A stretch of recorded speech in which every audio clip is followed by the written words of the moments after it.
Plan Piping tutorial básico. En este video se muestra la estructura básica de las especificaciones de tubería y cómo esta información interactúa con el catálogo dimensional. Por empezar, abrimos una clase de especificación de tubería, en nuestro caso la A1. El plan guarda las especificaciones de tubería en un archivo en formato DBF. La carga de este archivo se puede hacer directamente en el módulo de base de datos o importada desde Excel. En la primera columna se encuentra el nombre de la clase, aquí el código del componente. En estas dos columnas se define el rango del diámetro primario. Y en el caso de reducciones se define también el rango del diámetro secundario. En las remanentes columnas se especifican parámetros que se asocian al componente en ese rango de diámetro, como rating, schedule, código de extremo primario, código de extremo secundario, código de materiales y más parámetros. Fijemos la atención en el código de componente, en el código de materiales y en los códigos de extremo. Cerremos ahora esta tabla y veamos para qué sirven estos tres códigos. Empecemos por el código de componentes. Cada componente de tubería de Plant es construido a partir de un código definido en esta tabla. Actualmente hay definidos más de 300 códigos, pero el usuario puede agregar los que necesite. A cada código corresponde una descripción genérica y una serie de parámetros que hacen el comportamiento de cada pieza. Veamos ahora dónde se definen los códigos de materiales. En esta columna se definen los códigos de materiales.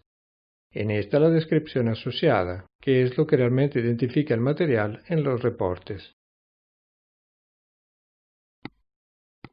En esta otra el peso específico, que es utilizado para el cálculo automático del peso, en los casos en los cuales la tabla respectiva no esté definida. Veamos ahora el tercer código mostrado en las especificaciones, que es el código de extremo. En esta columna se cargan los códigos de extremo. Aquí su descripción y en el resto de las columnas se define el comportamiento de cada código respecto a la generación de elementos implícitos, o sea, que no se representan gráficamente en el modelo 3D y que se generan automáticamente en cada unión. Por ejemplo, para RF se define que es una unión bridada que genera una junta, que genera bulones, que no genera soldadura, ni tampoco abrazadera y que es compatible para conectarse con otro extremo RF.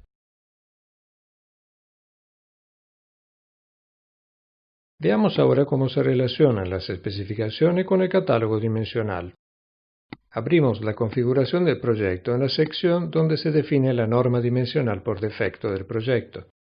Esta norma es simplemente el nombre de una carpeta donde se guardan las tablas dimensionales de cada componente de esa norma.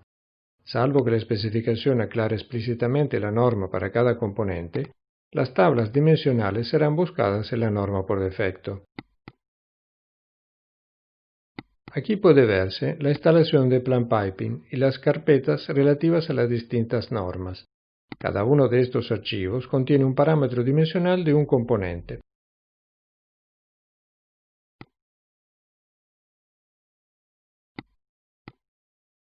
Veamos ahora cómo acceder a estas tablas. El nombre de cada tabla se compone con el código del componente, seguido por el número del parámetro guardado y seguido por el código de extremo. Abriremos como ejemplo la tabla que contiene las dimensiones entre caras de una válvula esclusa bridada.